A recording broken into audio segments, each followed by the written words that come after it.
Shalom pemercaya yang diberkati oleh Tuhan Yesus. Apa kabar di hari ini? Saya percaya semuanya baik. Ya, Anda hari ini sedang mendengarkan Journey of Christmas bersama dengan Pastor Elroy. Dan saya berharap podcast ini dapat menjadi berkat bagi kita semua. Tuhan Yesus memberkati. Shalom sahabat yang diberkati oleh Tuhan. Apa kabar di hari ini? Saya percaya hari ini menjadi hari yang luar biasa karena pertolongan kita datang daripada Tuhan yang menjadikan langit dan bumi ini. Nah, sahabat yang diberkati oleh Tuhan, hari ini Journey of Christmas kita terambil dari dalam Matius pasal yang ketiga ayat yang pertama. Sebelumnya mari kita berdoa. Bapa, kami bersyukur untuk hari ini. We thank you Lord for everything that you has done in our daily life. Kami bersyukur Tuhan untuk hari ini, untuk kasih-Mu, untuk kebaikan, cinta, rahmat-Mu atas kami. Berkati podcast ini yang kami dengar, ada nilai kebenaran yang kami dapat darinya di masa-masa Adventus ini. Di dalam nama Yesus kami bersyukur. Haleluya. Amin.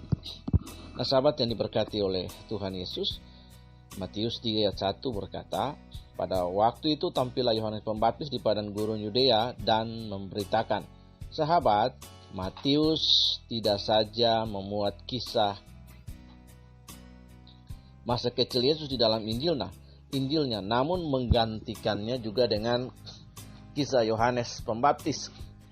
Sebagai nabi Yohanes diutus Allah untuk mempersiapkan umat manusia bagi Kristus yang akan datang.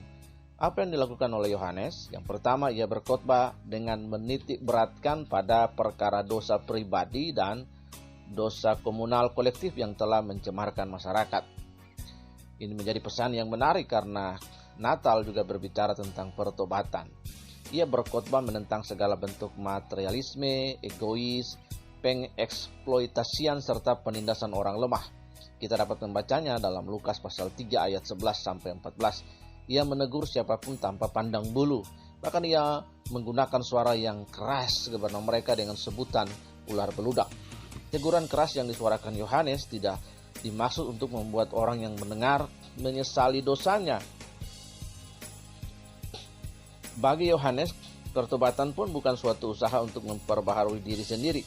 Teguran yang keras itu dimaksudkan Yohanes sebagai seruan agar semua yang mendengar mau berbalik hati dan pikirannya kepada Allah, yang dimanifestasikan melalui kehidupan yang kudus. Itu adalah pertobatan sejati. Sahabat yang dikasihi oleh Tuhan, Natal berbicara juga tentang berita pertobatan. Karena Yesus lahir datang untuk menebus orang yang berdosa. Seruan pertobatan sejati ini bukanlah pilihan atau tawaran yang dapat ditolak atau diterima.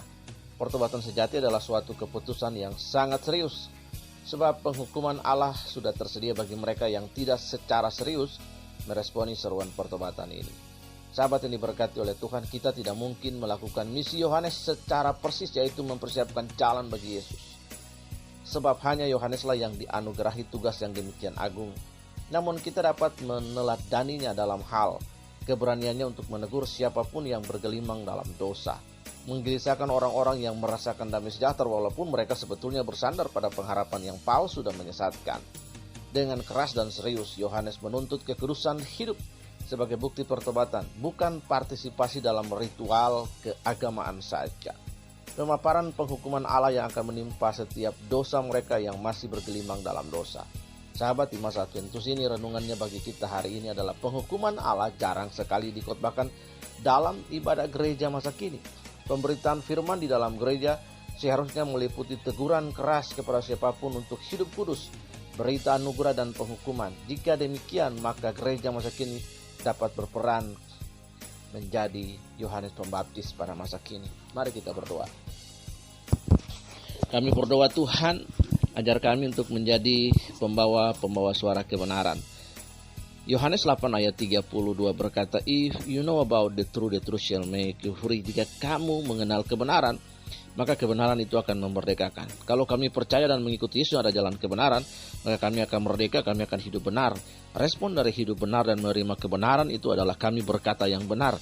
menyeberangkan hal-hal yang baik dan benar di masa Adventus ini, sehingga kehidupan orang lain yang berdosa Tuhan dapat dimenangkan oleh kebenaran, yaitu Kristus Yesus. Kami bersyukur dalam nama Yesus, berkati kami sepanjang hari ini, aktivitas apapun yang kami lakukan di masa-masa penantian akan puncak hari raya Natal. Kami bersyukur dalam nama Yesus. Haleluya, amin. Nah, sahabat yang diberkati oleh Tuhan, sahabat Journey of Christmas, sampai jumpa dengan Pastor Roy pada besok hari. Tuhan Yesus memberkati. Kyrie eleison, Immanuel, Maranatha, Shalom.